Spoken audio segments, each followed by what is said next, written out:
Ever wondered why some countries drive on the left and others on the right? It's not about logic, it's a patchwork of history. About 65% of the world drives on the right, while 35% stick to the left. There's no neat pattern, it's a global jumble. Cross from Thailand to Cambodia, and you'll have to switch sides. It's confusing, inconvenient, and expensive for car makers. Why do we do this? Not because one side is safer, there's no scientific reason. It's all down to tradition and historical quirks. Europe is split. Most drive right, but the UK and a few others keep left.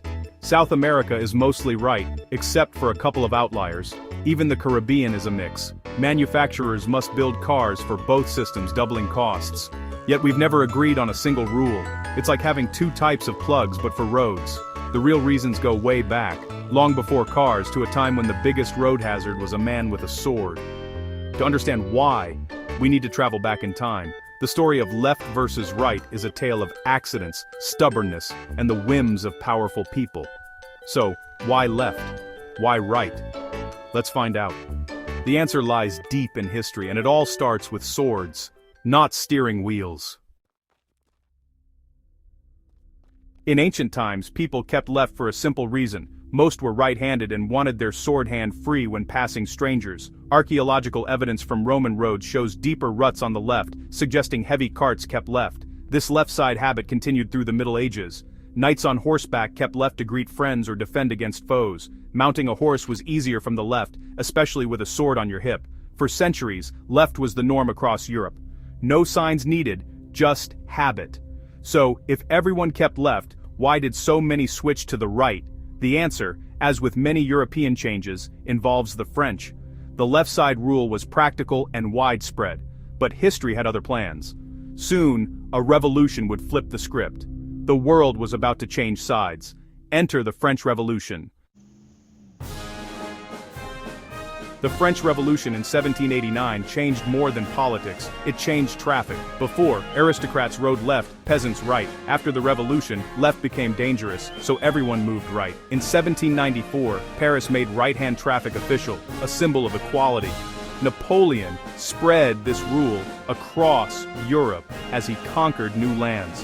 Countries under Napoleon, Germany, Italy, Spain, adopted right-hand driving, but Britain, Russia, and Austria resisted, sticking to the left. Europe split, Napoleonic right versus traditional left. That's why you still switch sides between France and the UK. The divide is a legacy of revolution and empire. Napoleon's influence is still felt every time you cross a European border. The side you drive on is a relic of old power struggles. History, not logic, drew the lines, and the world would never be the same. While Napoleon spread right-hand driving, Britain built an empire and took left-hand driving with it. Wherever the British flag flew, so did the left-side rule. India, Australia, South Africa, and more. Former British colonies still drive left today, a legacy as lasting as the English language. Japan, never a British colony, drives left too, thanks to British engineers who built its railways. As Japan modernized, it adopted the British system for roads as well. So, two empires, French and British, pulled the world in opposite directions. The map of left-driving countries mirrors Britain's old empire, with a few unique cases like Japan and Thailand. The result? A divided world, shaped by history. The rules of the road are colonial footprints, and they're not changing anytime soon. The US began as British colonies, but ended up driving on the right.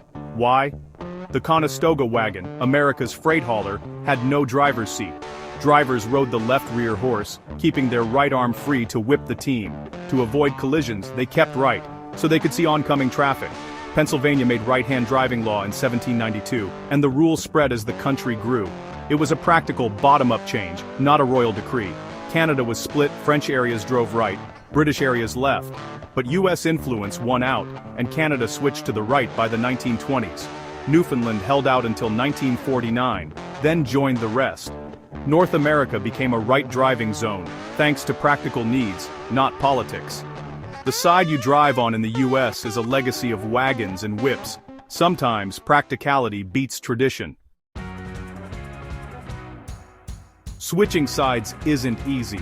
Sweden did it in 1967. Overnight, all traffic moved from left to right. It took years of planning, new signs, and a massive public campaign. Miraculously, it worked with few accidents. Samoa switched from right to left in 2009, hoping to import cheaper cars from Australia and New Zealand. The change sparked protests and confusion, but the government pressed on. Changing sides means new road signs, repainted lines, reconfigured intersections, and retraining every driver.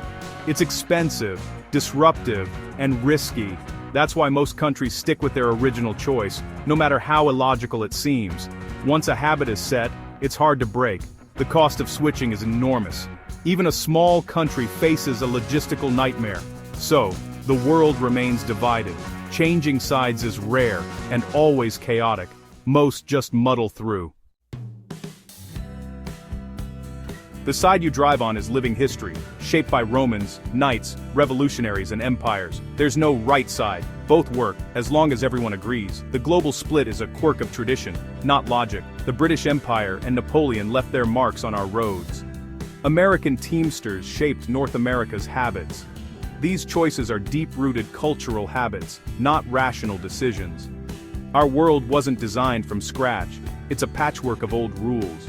Next time you drive abroad, remember you're following centuries-old decisions.